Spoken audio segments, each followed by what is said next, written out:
Welcome to the Delight Your Marriage podcast, the show where you hear from amazing and inspiring wives sharing their struggles, triumphs, and advice for this journey called marriage. Here's your host, Bella Rose. Hi there and welcome. Thanks for joining me on the show today. When you and I took our vows, we said that we were going to be faithful to our spouse in sickness and in health. And for a lot of us out there, according to my guest, Kimberly Rae, 1 in 2 couples experience chronic illness. And today that's what we're talking about, how to be the person either that's dealing with the illness and receiving care, maybe from your spouse, and or how to be the one that's giving the care and giving the support. And a lot of illnesses aren't very obvious, as Kimberly talks about. It could be a mental illness or mental health illness, depression, bipolar. I mean, there's just a myriad of things that require extra care and sensitivity. And so I think today it's really a good idea to understand not only for the potential that your own marriage could encounter this, or that you are dealing with it right now, or that you know someone that needs some guidance and some help. The other part of this is that no matter where you land on whether or not you need guidance with chronic illness, I was talking to a friend's husband. We visited them just last weekend. And the husband was telling me that a lot of times when you hear the stories of someone else, what they've gone through, what they've come out of, it gives you this encouragement. I mean, you have so much more to be grateful for, don't you? So it turns out that this man grew up in Rwanda and he experienced the genocide that went on there in his lifetime, right? This affected his extended family members, his friends. He saw a lot of people killed. And when I talked to this guy, I mean, the kind of kindness and generosity of spirit and the way he is with his wife, it's incredible. So I guess I say that because when we hear the stories of what we're going to hear from Kimberly, now Kimberly has got an amazing heart. She's been a missionary to many countries, and it was only because of her pain, her actual illnesses, that she and her husband had to come home. And so you can just tell the breadth of experience and understanding she's bringing to this conversation. But I think we can really learn from her because of what she goes through every single day and how she honors marriage in the midst of that. I think each of us can take something very helpful back with us.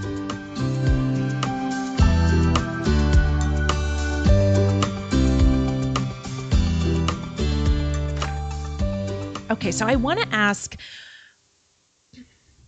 what does your marriage look like now? We talked about in the last episode, if you haven't listened to part 1 of Kimberly Rae's interview, it's really wonderful. It really talks about love languages, how to be proactive in those. But today we are talking more about your marriage journey and what your marriage looks like now after having gone through kind of figuring out how to get your needs met, how to be direct, and also kind of relax and let God have your desires in the midst of that.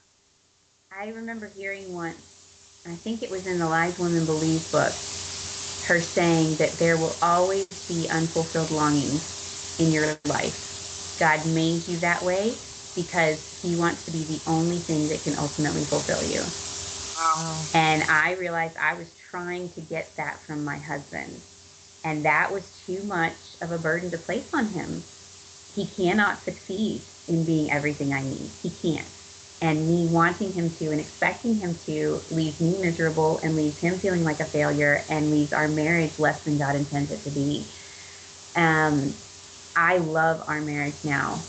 And he's always been my best friend, but I'm being a better friend at this point. He was always good at being a friend. I was not always good at being a friend. I wanted to be good at being a wife, and now I'm learning to be a better wife by being a better friend.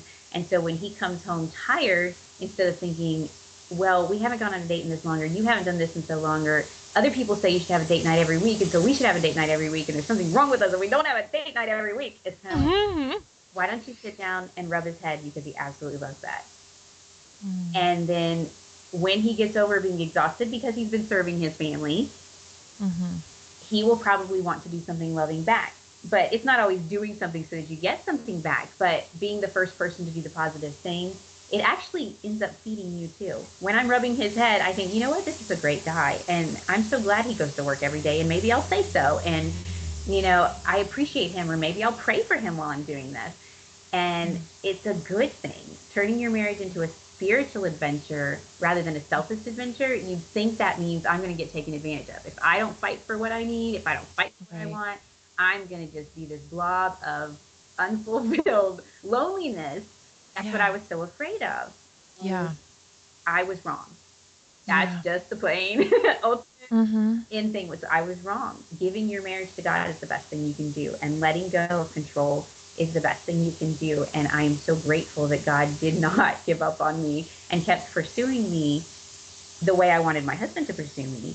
But his pursuit was for a godly purpose instead of a selfish purpose. And, you know, the Bible talks about submission, and that's such a scary word for us women. We're like, oh, no, that means doormat. That means doormat. I know. But the scripture says, as unto the Lord. It's not, people say I shouldn't respect my husband. He needs to earn respect. He doesn't deserve respect. Or I'll respect him when he starts loving me the way Christ loved the church. Thank you very much. And it's like, skip that whole thing and go into the as unto the Lord. Does God deserve your respect? Yes. Does he need to earn it? No, he already did. And can we do this for the Lord? And then actually, when you start doing it for the Lord, you often find out there are a lot of reasons to respect my husband too. And he has earned my respect. And it's not, the problem wasn't as much with him as it was with my own heart. We have a little piece of paper. It sounds so silly to me, but we would have the same conversations. I don't know about you, but you may notice that the discussions you have, arguments, the discussions you have, all seem to center around the same theme. I finally realized this after a while. It's like, wait a minute, we're talking about the same thing over and over and over and over again. Can we stop this whole little merry-go-round?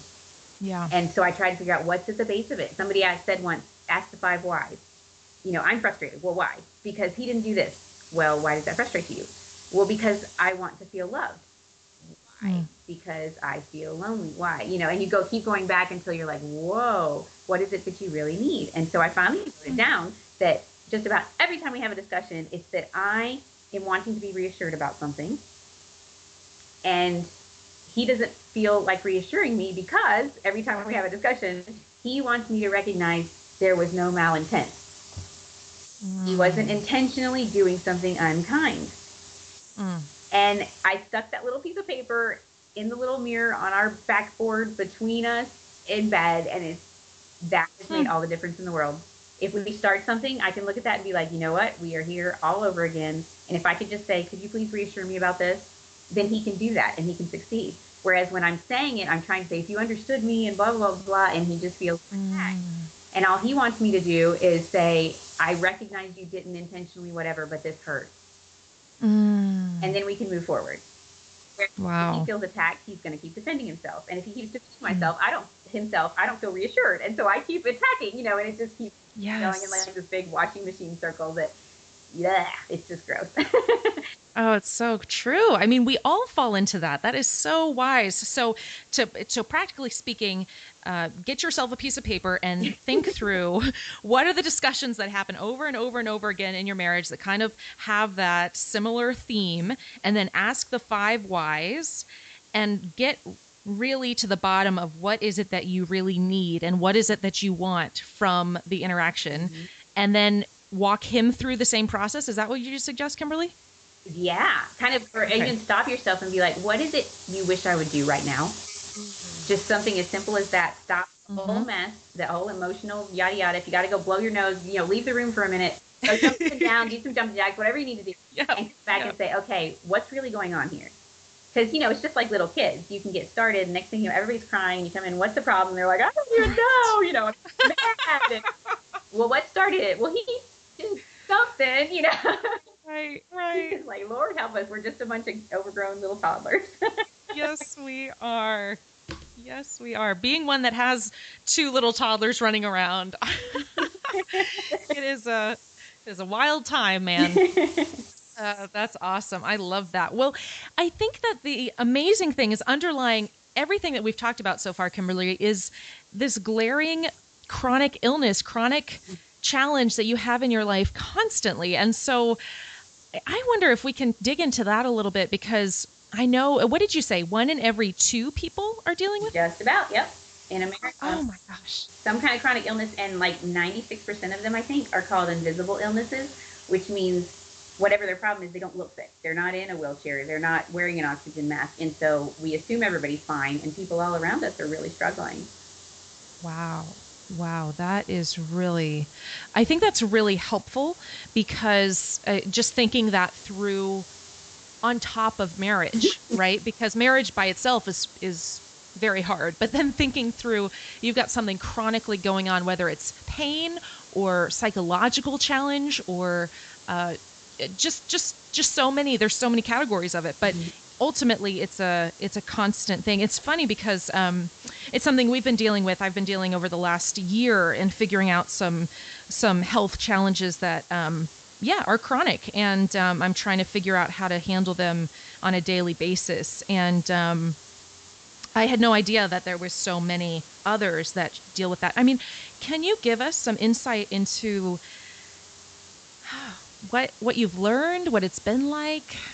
It's one thing that really hit me hard was finding out the divorce rate among chronic illness people is 75%. Wow. And that is just really shocking. But the longer I get, the more groups I'm part of that have chronic illness, I'm seeing it left and right. It's, they just can't handle it anymore, and it's just too much or whatever. Or, like I said, if you make your marriage based on yourself, what I need, what makes me feel happy, of course, being married to a sick person is not going to be worth it.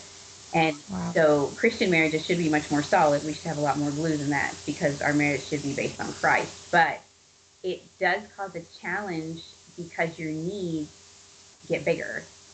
Your needs are not marriage needs. They're just plain old life needs. And it's like, they didn't sign up for this, and it's hard. I actually wrote a book called You're Sick, They're Not, because there are just so many struggles with learning how to live with each other when one of you is sick and one of you is healthy. I miss hiking. I love going hiking with my husband, and I can't go hiking anymore. Oh shoot. I'm going to cry. Okay. So just like all these things that are limitations now, we can't have as many people as we like, and we can't get together as much with people as we like. And we are limited, not just me. And one thing that was important for me to recognize was that he doesn't have to be limited. He has a choice to do all these things still. He accepts the limitations because of me. And that's something I should recognize as huge sacrificial love. And I should also recognize that sometimes I need to let him go and be a healthy person. He doesn't have to, he's not sick. He's not limited like I am. I need to give him permission to be healthy.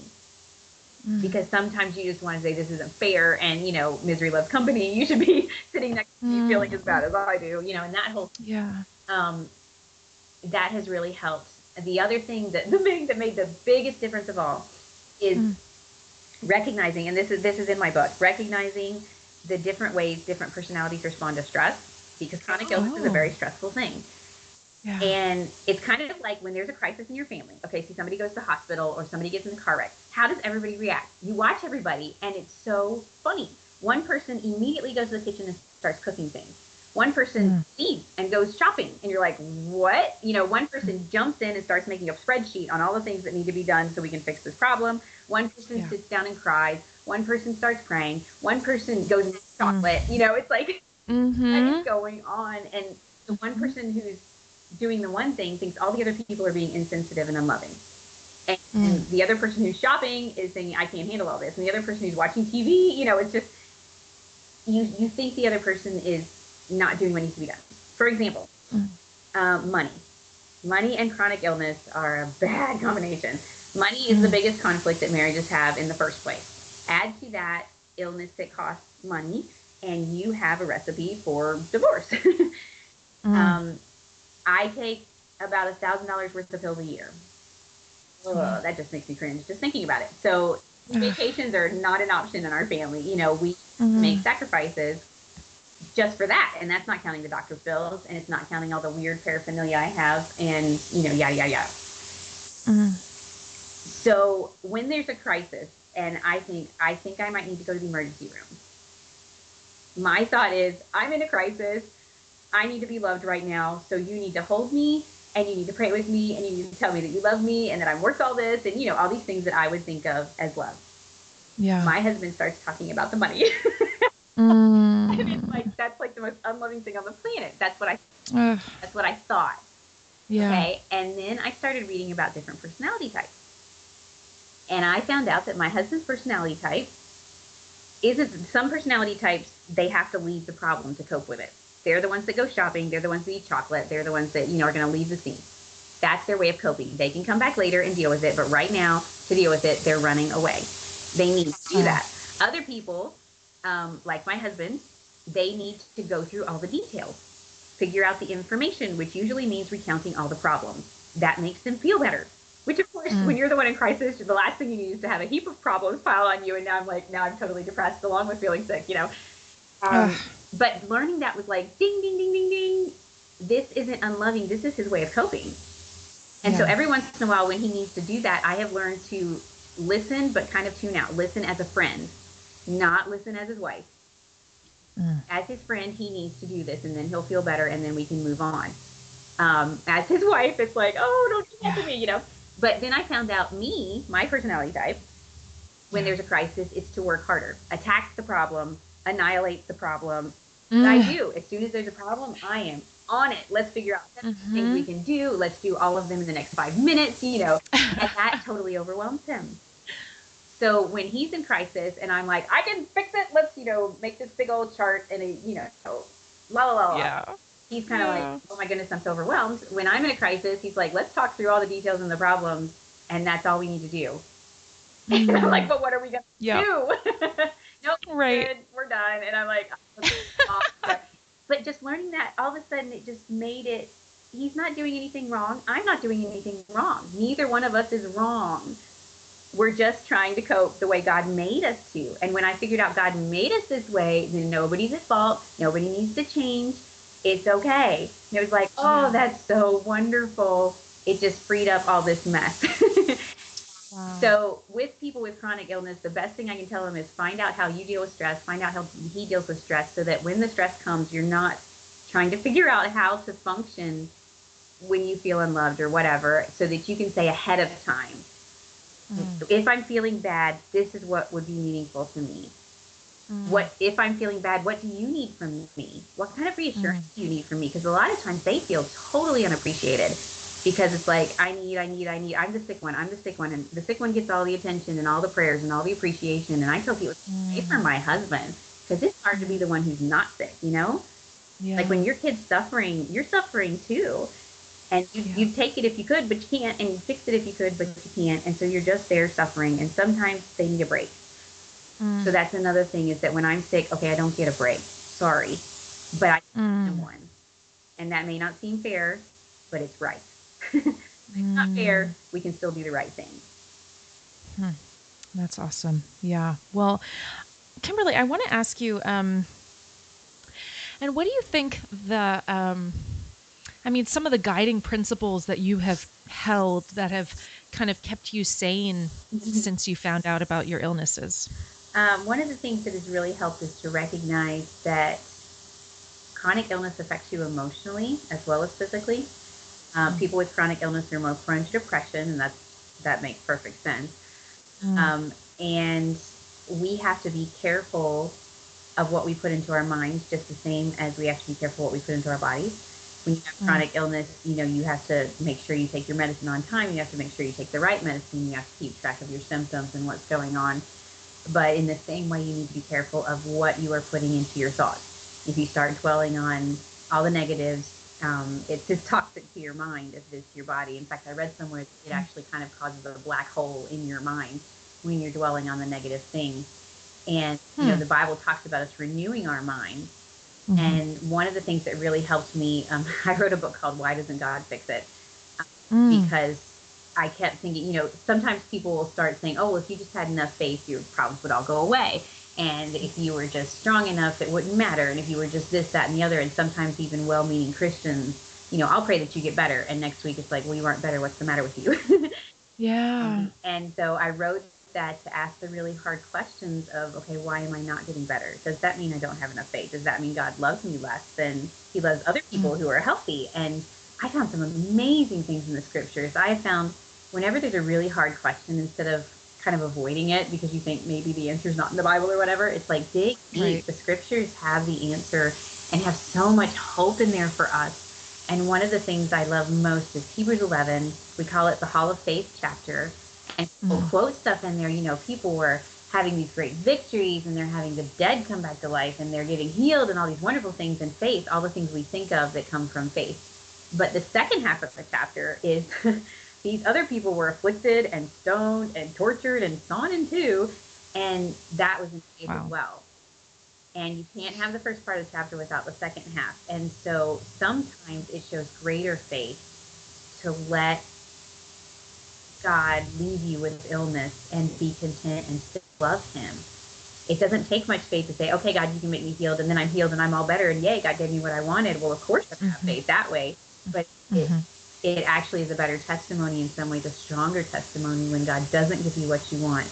And you say, this, and in this, I trust him. Though slay me, yet will I trust him.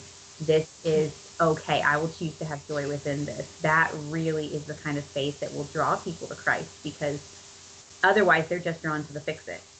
Oh, God fixes your problem? Okay, I want God too. Well, that's not what God's all about. The scriptures don't teach that. And so a marriage that really represents love within this difficulty, I think, is a greater testimony for Jesus Christ.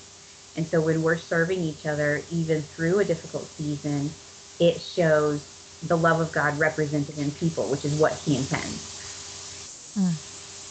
Oh, that's beautiful. It shows the love of God represented in people, and that's what he intends. Yes, that's so good. What do you think has been the three major things that has been vital to your marriage succeeding? Wow, that's a great question. You think about that for like a year. The biggest thing would be God, of course. A threefold cord is not quickly broken, and a marriage with just two people is not as strong as a marriage that's intertwined with Jesus Christ. Another thing would be a commitment to commitment. My husband talks about that a lot. He says, it's not as romantic and it's not as fluffy, but that's what's going to keep your marriage strong, because the feelings, they come and go. And especially when you're going through hard times, it's easy to get discouraged or whatever. And if you are totally committed to the fact that you're totally committed to each other, there's no option for thinking, talking, threatening divorce. It's not even part of the conversation. That helps keep the glue through when you'd be tempted to maybe think, maybe I married the wrong person. Brian says, as soon as I said I do, you were the right person, period. That's not even something to think about. And that's been good. And then I think the other thing would be to really cultivate your friendship, because that is going to be your strong, that's going to be there when the passion's not there and maybe the romance isn't there and some of the other things that, we think of as love, like the Hallmark movies say. But, when you're pregnant and you feel huge, or your kids are throwing up all night, there's times when there's not much room for romance. But your friendship is going to keep you solid. I like that a lot. And, on this podcast, we talk about sex a lot because sexual intimacy is a huge piece of marriage that often doesn't get enough airtime on Christian circles. And it needs to. We need to have healthy, holy conversations about sex that helps us navigate the hard times, because it's supposed to be a really wonderful part of marriage. And, in just thinking about chronic illness and the difficulties, and a lot of times there's pain involved, or at least like a consistent, like you said, depression is a huge part of it often. Can you give us some tips that you've learned along the way, or something that you just wish someone kind of let you in on sooner? I tried. I was really blessed that I grew up in a home where, my mom always taught us that sex was a wonderful thing. It was a gift from God. It was meant to be enjoyed, and it was worth waiting for. And I was one of those very naive people going into marriage, which was a good thing.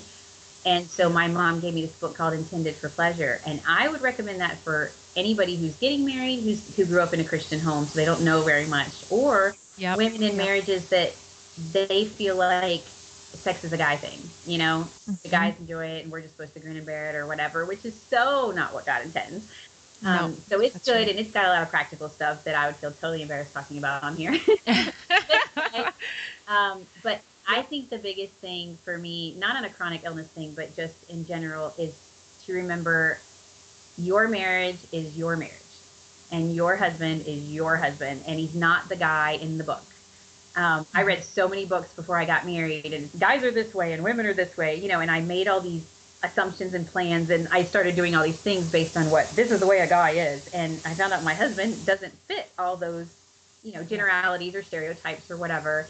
And I needed to find out who he was, and I needed to find out who I am, because sex is a brand new thing, and enjoy it, for goodness sakes. Enjoy the learning about each other. That's part of the fun. Enjoy, it's not about getting it perfect or, okay, to be really honest, one of the best things when we got married, before we got married, my husband sat down at some point and he said something akin to the fact of, it doesn't have to work right away.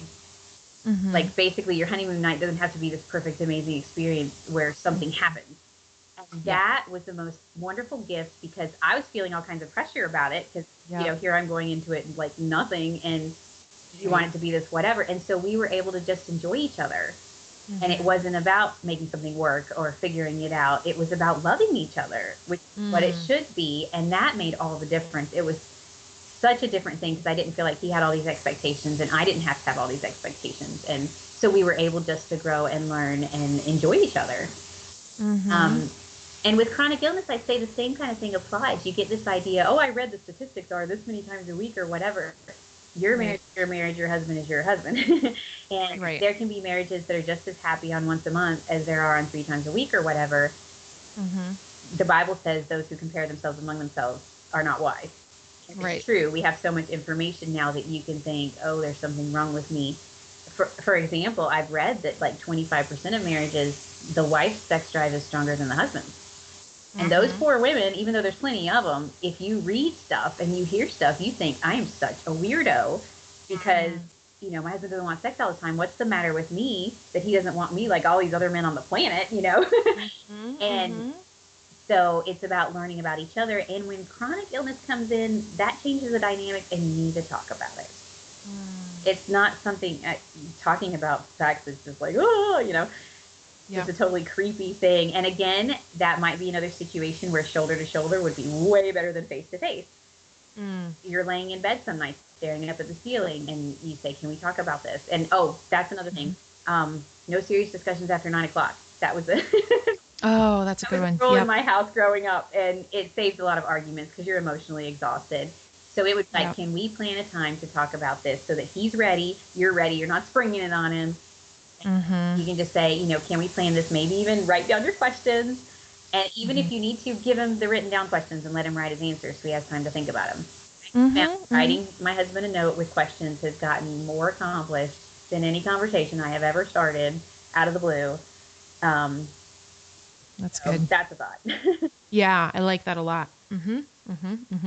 Yeah, I think that's really wise, thinking about your marriage is your own marriage. And we do talk about sex a lot. And obviously, if you've listened to any of the podcasts, you know that everyone has a different marriage and a different sex life, and they've learned different things, and different books have helped them, and different mentorship has been great. And you mentioned that earlier, Kimberly, of how important it is to be talking to the older women, or teaching the younger women to love their husbands and to guide, or it might be love their children as well. I can't remember. It's Titus 2:2, I believe. But anyway, it just is so important to be receiving good guidance about sex, so you're not yeah, reading statistics and thinking that you're so weird and that other people don't struggle in the same ways that you do. And especially with something around chronic illness.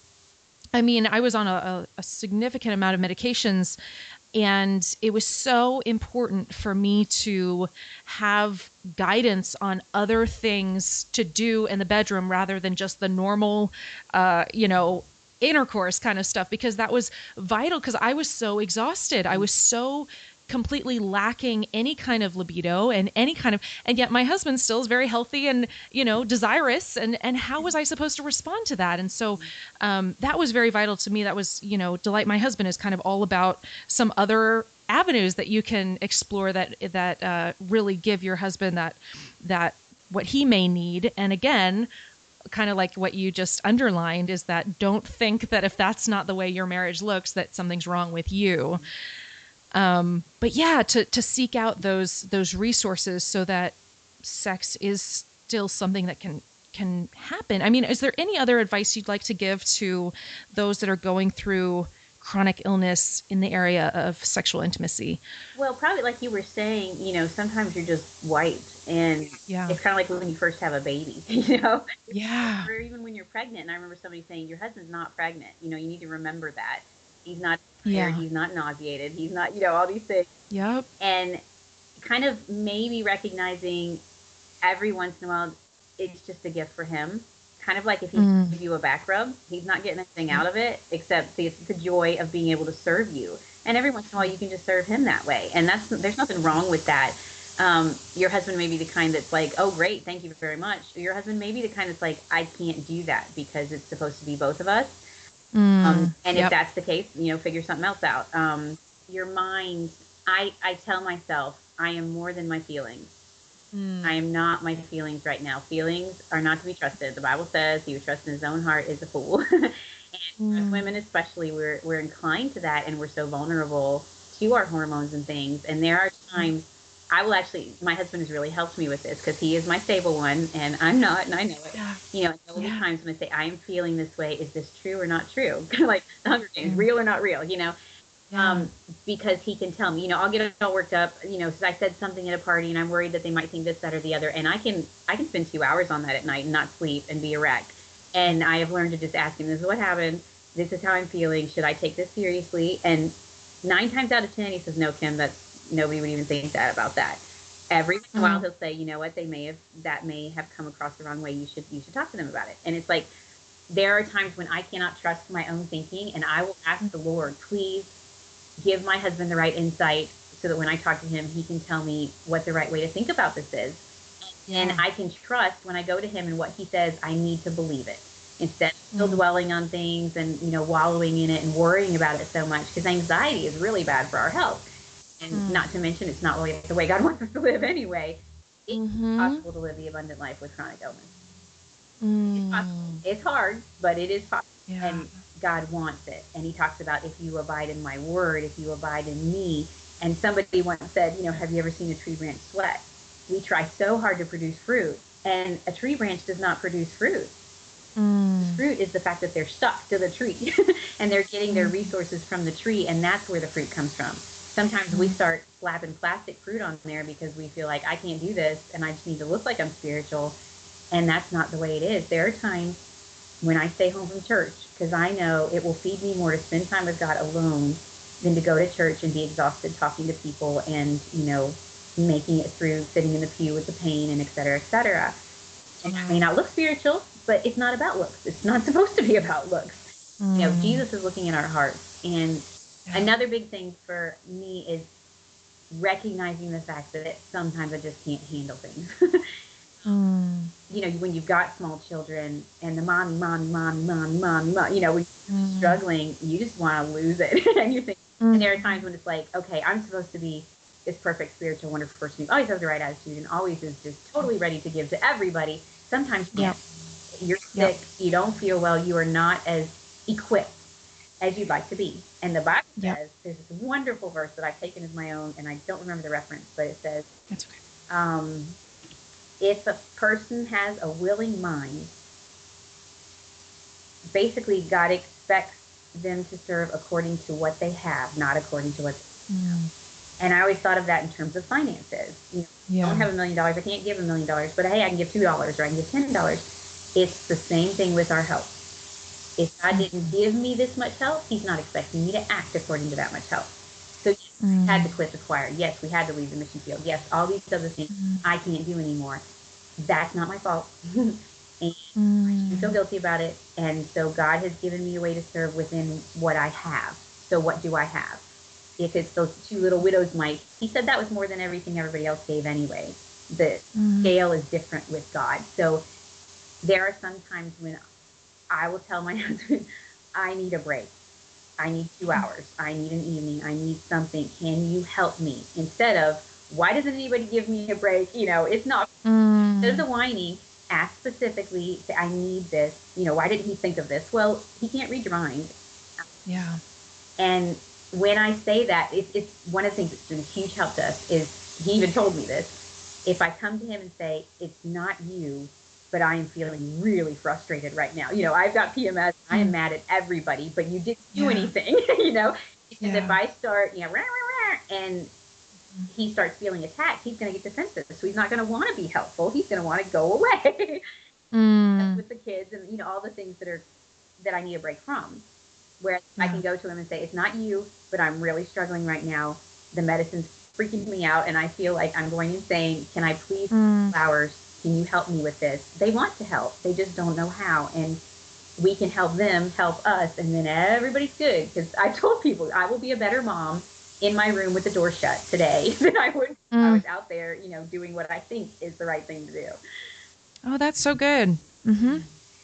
That is so good. So I'm going to look, there's a couple of verses that we talked about already, and I want to have those for people because these will be really good verses to go back to and memorize and think through. So I'll have those on the show notes. I'll see if I can find the one that you referenced because I really love that because I feel like that's something I've been struggling with too because my heart, I went on different international trips years ago and they just really meant a lot to me. I wanted to be a missionary for a lot of my life, and I've just had such a heart for the poor and the broken.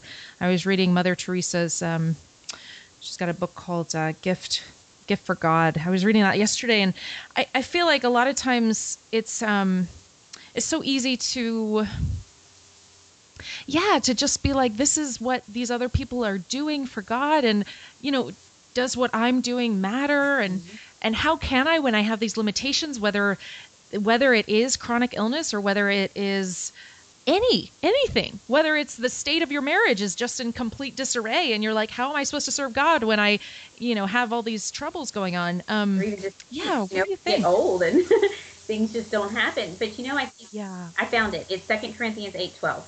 If the will is there, the gift is acceptable according to what one has, not according to what one does not have. I love that. But yeah, like you're saying, it's there may be a time. Okay, Corrie ten Boom, who spent years in a Nazi concentration camp, she once said, "Some days the victory is just in enduring." And she's one of the most spiritual people I have ever met. She's one of my heroes, and I think there are some days when I think if you just got through the day, that's a success. Don't compare it to all the other days. Don't decide, did I do something amazing? Did I fulfill all my whatevers? It's like, I got through the day. Okay, Lord, you can have this one. Can you help me tomorrow? And I think another thing is a real attitude of humility. There's times when we totally screw up. Apologize to your kids if you need to. Apologize to your husband if you need to. Make it right. And then move forward. Don't live in it. Don't wallow in it. This sounds really awful, but since you're open talking about sex, we'll talk about bathroom too. Yeah. When we go to the bathroom, you flush it. And I remember I'm a very visual person, and so if I can find something that works for me, when I would do something wrong, I would just live in it. I'm such a failure. I'm such a whatever. This is so bad, and other people are so much better. And you can just start rolling around and around and around in it. And it was kind of like God was like, "Would you flush it and move on?" It's like when you go to the bathroom, you don't stare at it. Like, why did that happen? I can't believe that happened every day. Oh my God,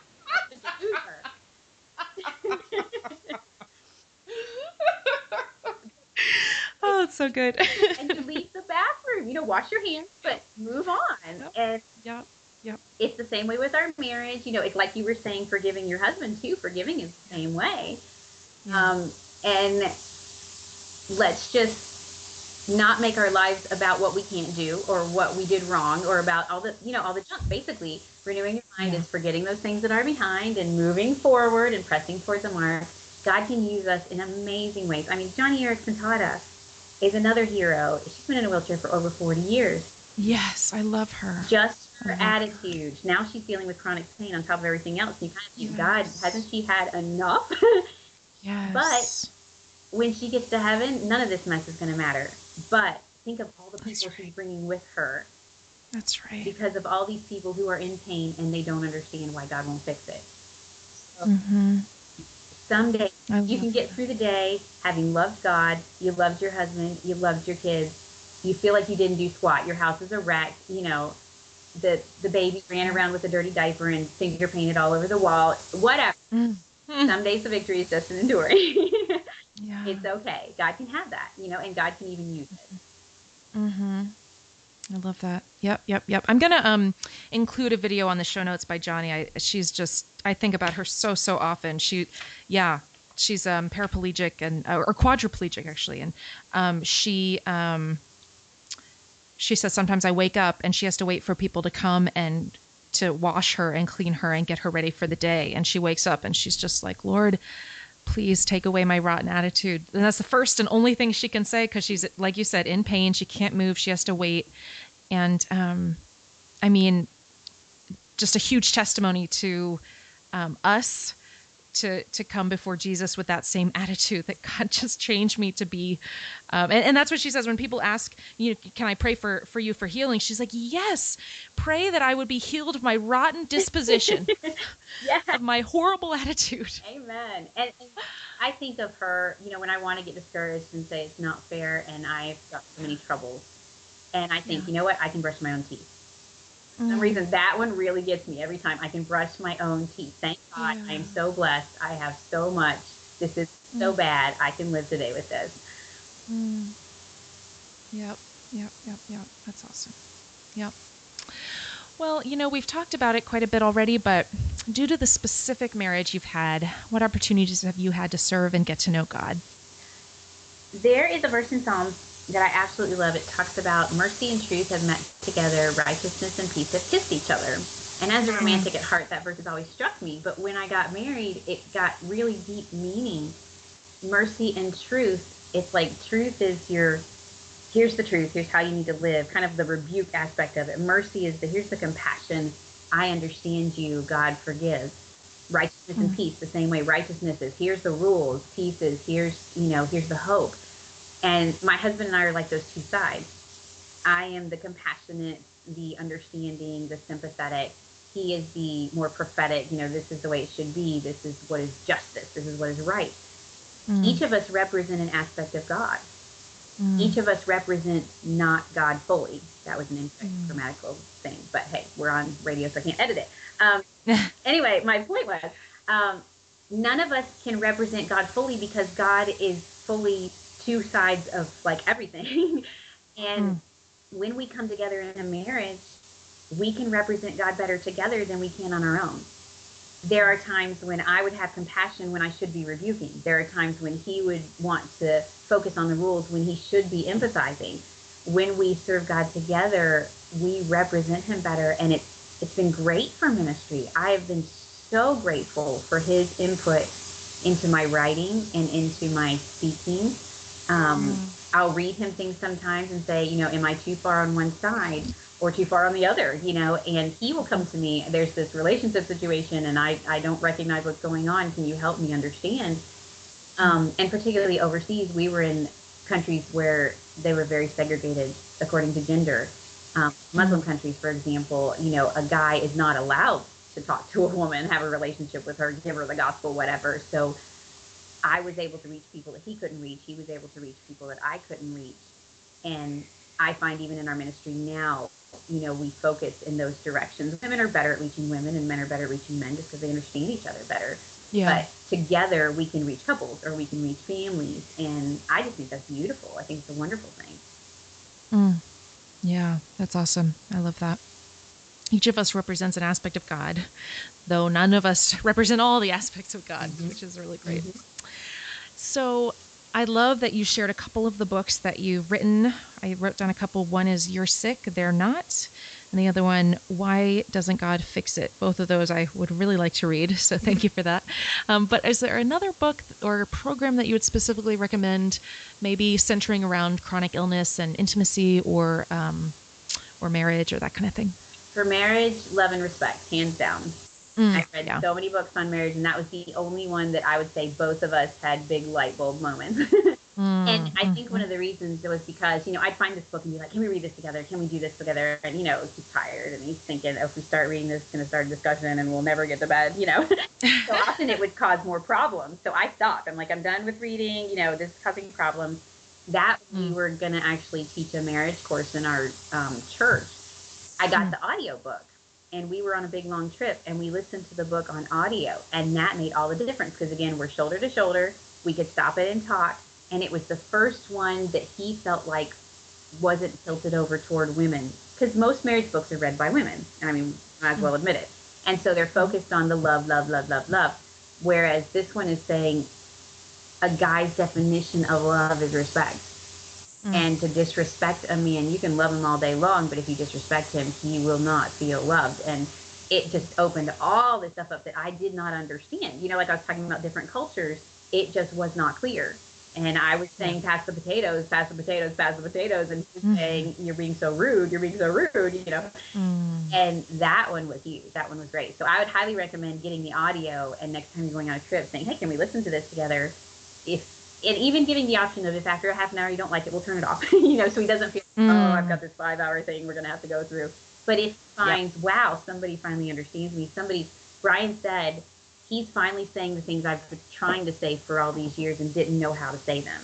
And it was like, oh my goodness. So that one, yes, huge, awesome, wonderful. Yeah, Love and Respect is such a huge one. So lastly, if you could go back to your first year of marriage and sit yourself down, what is one piece of advice that you would give to you? So much of it is the learning and growing aspect. We say, if I knew then what I know now, but you can't, when you're a teenager, you don't know. And that's part of the growing process. But I would say if I could tell myself something, it would be take his words at face value. Guys, don't talk around in circles. They aren't indirect. They don't hint unless your guy's more emotionally based. But I needed to learn to believe what he actually said instead of interpreting it and, translating it according to my brain and deciding he really meant this, when he said this, if he said it, this is what he said, this is what he meant. In the story, that would have helped a lot of things. Like in our first year of marriage, we had quite a few talks because he thought he liked me better without makeup. And I'm a good old Southern girl, don't go to the grocery store without your makeup kind of girl. And I was like, that cannot be possible because I knew what I was like without makeup. And I'm all blushy and I'm just that and the other and whatever. And, I'm so not pretty. And he was like, I like you better without makeup. And it took a long time for me to actually believe him. And now I hardly ever wear makeup. And it's been wonderful to be accepted that way, in a way that I didn't even accept myself. I mean, isn't that beautiful about marriage that they can represent the love of Christ for us in ways we never expected. They see us at our worst and they're the ones who love us more than anyone in the world. What a beautiful gift. That's really cool. But it took me a while to believe that, and learning to believe him has helped me believe God's word a little better too, because I'm seeing it and hearing it in him and learning to believe that, or if I say you meant this and, it was hurtful. And if he said, I did not mean to be hurtful, I need to believe him. I need to just get over myself and believe it. So that's what I would have told myself. And I probably believed myself, so it wouldn't have worked. Yeah, exactly. That's right. Very cool. Okay. Well, would you go ahead and share how our audience can find and connect with you online? Yeah. I have a website, www.KimberlyRae, that's RAE.com, and I write books, so I've got my books on there, and there's a connect button if you want to pop me a note. And I do have a lot of people with chronic illness, kind of get in touch with me, and just if they have questions or just if they need somebody in the world to understand them. So I would love to hear from you, and I think that's about it. There it is. It's on there, and there's plenty of like on my blog, if you get on the blog and do a search for like chronic illness, a lot of things will show up.